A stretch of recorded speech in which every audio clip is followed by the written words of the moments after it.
Vamos a mais uma pauta falando agora sobre as relações Brasil-China e a performance do casal Lula e Janja na famigerada reunião com o Xi Jinping, no episódio da crítica à rede social chinesa. Mas hoje vamos falar mais precisamente sobre a nova fala de Janja, já em Brasília, uma fala recente, na segunda-feira, 19 de maio de 2025, e 25, e do poder destrutivo que esta fala tem no contexto das relações Brasil-China. Então, esta foi a segunda viagem do presidente do Brasil à China neste mandato, com uma comitiva de 130 pessoas e alguns compromissos foram assinados. Então, três capítulos do episódio Janja na China podem ter ofuscado todo o trabalho de relações internacionais e diplomacia, digamos, a agenda positiva, né, que teria resultado desta visita. Vamos falar então sobre estes três capítulos e o impacto que isto pode ou não ter no atual quadro, qual seja, neste momento, o Brasil, que é o maior exportador mundial de carne de frango do mundo, tenta negociar com o governo chinês a retomada da compra do frango brasileiro por conta de focos de gripe aviária no Brasil, né?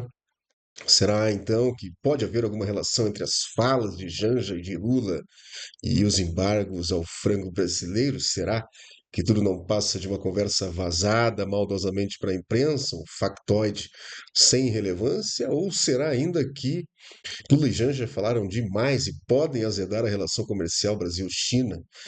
Vamos enfrentar este tema. Esta pauta foi sugerida por Provérbios 17 e 28. Obrigado a você que enviou essa pauta e a vocês que assistem os vídeos do canal. Se você quer se manter atualizado, deixe seu like e se inscreva exatamente agora. Para sugerir uma pauta, acesse o link que está na descrição do vídeo e também no primeiro comentário fixado. Participe. Então, nas últimas semanas, a relação entre Brasil e China voltou aos noticiários, não apenas por questões comerciais, mas principalmente por conta de um episódio envolvendo a primeira-dama, Janja da Silva, durante um jantar oficial em Pequim, promovido pelo presidente, o Xi Jinping, e sua esposa Pen Liuan, a primeira-dama brasileira, decidiu então fazer um comentário, né, sem haver uma previsão protocolar para isso. E é importante lembrar que a cultura chinesa é altamente marcada pelo respeito ao formalismo e às hierarquias, né, com clássicos aí confucionistas, né, como o livro dos ritos, o livro da etiqueta e do cerimonial, um clássico chinês sobre o comportamento social e os rituais cerimoniais. Então, na verdade, não é correto dizer que não havia previsão no protocolo de uma fala dos presentes, né? Na verdade, o protocolo era não falar, né? Não era para alguém tomar a palavra naquele evento, naquele momento. Então, qualquer manifestação fora do roteiro já tinha um potencial, uma tendência a ser considerado como um desrespeito, né? Ainda que não intencional. Muito embora, claro, se fosse uma fala neutra, né, elogiosa, algo meramente lido ao momento, não teria havido essa repercussão. Então, vamos ao primeiro capítulo, então. O primeiro capítulo diz que seriam três, este é o primeiro. Então, Jian já disse na cara de Xi Jinping e da sua esposa que a rede social chinesa, a famosa lá, a TT, né, vocês conhecem, né? Ela tinha um algoritmo que favorecia a extrema-direita, os opositores políticos de Lula. Eu realmente imagino que a Janja, ao dizer isso, ela não tinha uma percepção correta de como seria interpretada esta mensagem, né? Eu acho mesmo que ela acreditava que criaria com isso um laço, né? Uma conexão, ao se mostrar contrária a uma direita extrema. Então, você sabe, você que é internacionalista, você que já rodou o mundo, você sabe que quando você se comunica com outra pessoa que tem um idioma diferente, você precisa de um intérprete, de uma tradução, você perde boa parte da intenção da mensagem com este processo de tradução. Mas o que se seguiu foi um grande constrangimento. Então, nada foi gravado, não temos como saber, o tom da resposta, mas basicamente o chefe de Estado chinês retrucou dizendo que Se não tá bom, se não tá gostando do algoritmo, então o Brasil que bloqueia a rede. Hum? Eu acredito que o teor da resposta já indica o tom, né? O cara ficou, não foi incomodado, não. Ele ficou furioso com a fala atravessada da primeira-dama brasileira. Então, como alguém da comitiva também já estava furioso, já estava de saco cheio com ela, alguém ali vazou isto para a imprensa e ponto.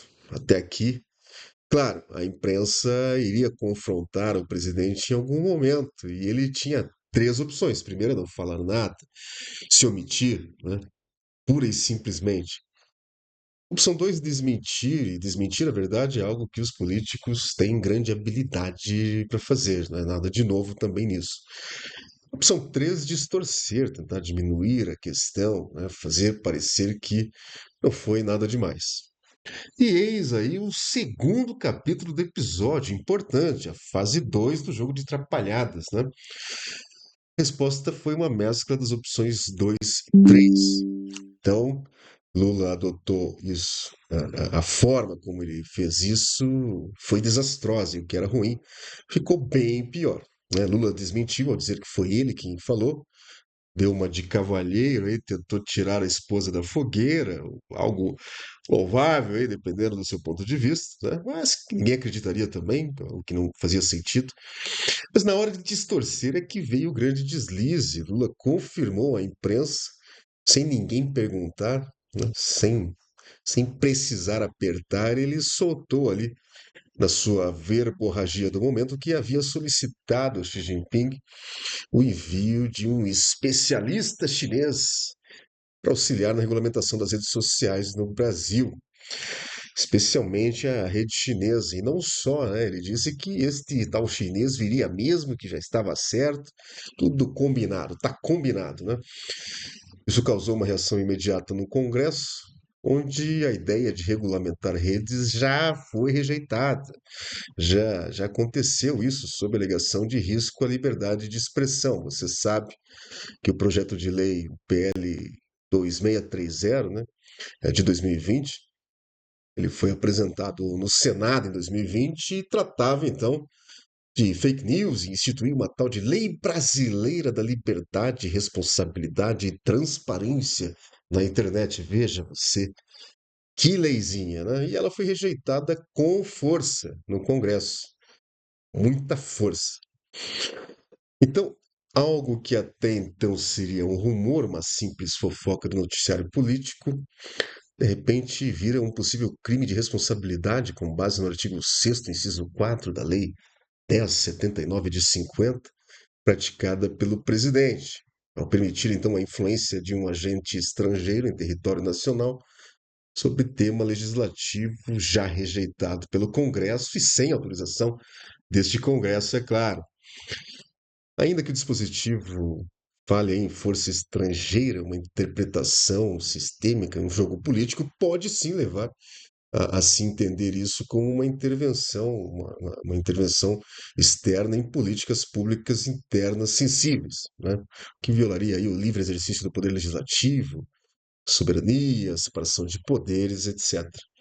Ou seja, do absoluto nada de uma fala atravessada de Janja, Lula deu munição à oposição e se colocou numa posição muito arriscada, né?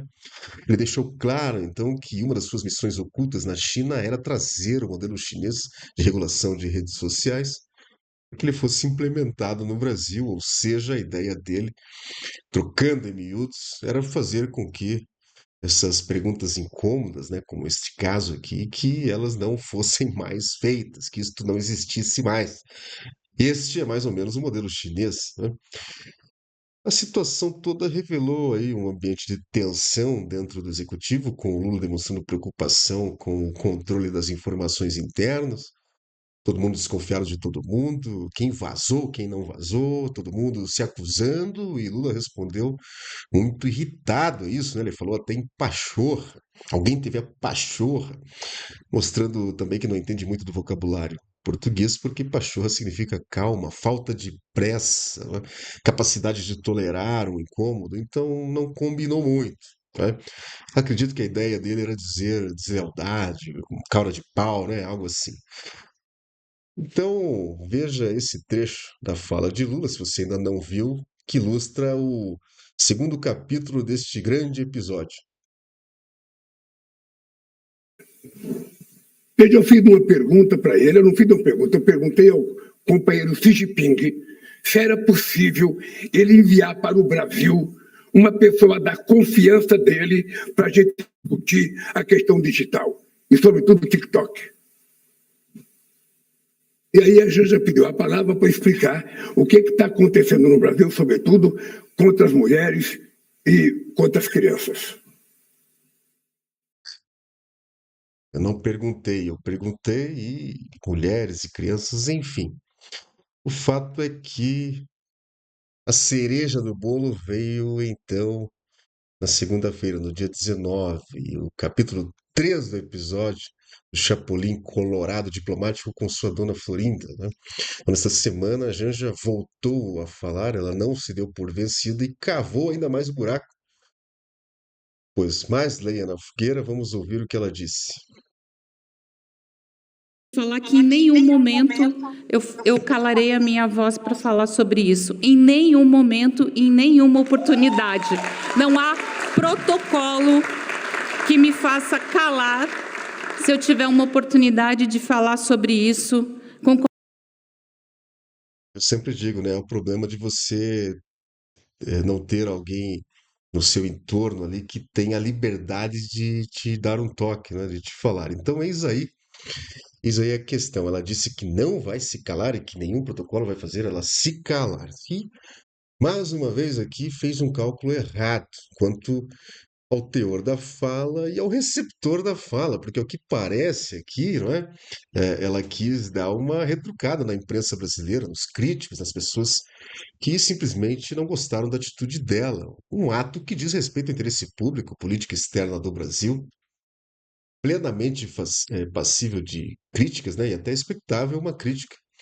Então ela fez até uma expressão aqui de firmeza, como se ela estivesse lutando por algo, resistindo a esses críticos, mas claramente você observa que isto, traduzido para o chinês, para o mandarim aí, e soprado no ouvido de Xi Jinping e Peng Liyuan, vai soar como: eu estou te desafiando novamente, seu protocolo não presta, eu tenho que falar e o que eu falei é o certo, e quem é você para, no seu país, na sua reunião, na sua casa diplomática, me criticar ou querer impedir a minha fala de mulher, né? Então, meus caros, como ensinavam Pítaco de Mitilene, um dos sete sábios da Grécia, é preciso saber o momento, né? O Kairos, uma lição que vale tanto para falar quanto para calar. E Janja poderia ter saído dessa polêmica só com o peso da primeira fala, que não foi gravada, né? Mas não, ela realmente quer falar, ela vai falar e falou, criando agora a terceira onda da crise, o terceiro capítulo deste episódio, que é agora, né? Chega assim aos ouvidos chineses com outro tom. Você sabe, todo país importante no cenário geopolítico tem lá as suas agências de espionagem, né, de acompanhamento da política de parceiros estratégicos. Veja você o caso recente até do Brasil, né, com o Paraguai, Brasil fazendo aí uma espionagem no Paraguai. Agora imagine você se para fatos de bastidores existem espiões, né, KGB, Mossad, CIA. Imagine então você no que diz respeito aí àquilo que está na grande imprensa, aquilo que está em aberto. Então, com absoluta certeza, esta nova fala de Janja já chegou aos ouvidos de Xi Jinping e muitos analistas já confirmam que a receptividade não foi nada boa novamente e que sim, houve um deslize da oradora ao retrucar a imprensa transmitindo aqui, transmitindo uma mensagem clara e ostensivamente direcionada à China e aos seus protocolos. Será um exagero, então? Será um exagero isso? A verdade é que o Brasil assinou um acordo com o Banco do Brasil aqui, que vai garantir linhas de crédito, investimento ao Banco do Brasil aí nos próximos 5 anos. Você vê também que o visto, né, também foi retirado para o Brasil. Isto seriam aí alguns frutos dessa viagem, mas isto tudo acabou sendo assinado antes da primeira-dama Janja falar, antes da primeira fala, lá no capítulo 1, antes do capítulo 1 da saga do diplomaticídio, né? E depois disso, no campo comercial, a China anunciou a suspensão das importações de carne de frango do Brasil, então, com a identificação de um foco de gripe aviária no Rio Grande do Sul, né? Claro, quando surge um foco como esse, perto de Porto Alegre, ali é natural que haja um corte das compras. Isto é praxe. Não se pode extrair muita coisa deste facto. Absolutamente esperado que a China interrompesse a compra do frango brasileiro. Isto é como é. Mas a China é o principal destino das exportações brasileiras de carne de frango e até o momento, mesmo já tendo sido destacado que o foco da gripe está bem isolado no território brasileiro e que o frango então de outras regiões poderia ser comprado, até o momento nada da China ceder uma vírgula nesses embargos, né?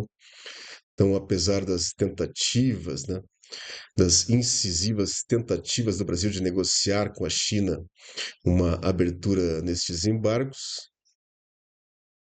A verdade é que qualquer instabilidade nas relações podem gerar um impacto nos setores aí agroexportadores, e este é, sem dúvida, um dos piores momentos para a Janja continuar falando, né? Ao menos para a economia brasileira. E vale lembrar ainda que o momento para Lula falar que vai trazer um chinês do TT para regular redes sociais no Brasil é também o pior possível, né? O Brasil entrou aí na pauta dos Estados Unidos com ministros do Supremo Tribunal Federal na mira do governo americano, e Marco Rubio, secretário de Estado de Trump, já adiantou que as sanções vêm por aí, né, por conta aí de violações de direitos fundamentais como a liberdade de expressão, algo baseado sobretudo no bloqueio de redes sociais. Então é um timing horrível também para Lula falar sobre regulação de redes sociais sem intervenção do Congresso, mas com intervenção de um chinês lá da rede social chinesa. Então, a China é o principal parceiro comercial do Brasil, com relações que abrangem aí diversos setores estratégicos, né? Agricultura, energia, enfim. Recentemente aí os países firmaram também então vários acordos de cooperação, acordos envolvendo semicondutores, infraestrutura, e vamos ver o que será então da implementação deste acordo, principalmente se Janja cumprir a sua promessa, qual seja a de que não vai se calar de jeito nenhum. E é isto que temos. Se a diplomacia é uma arte, talvez seja um momento aí para que o casal pare de rabiscar fora da moldura.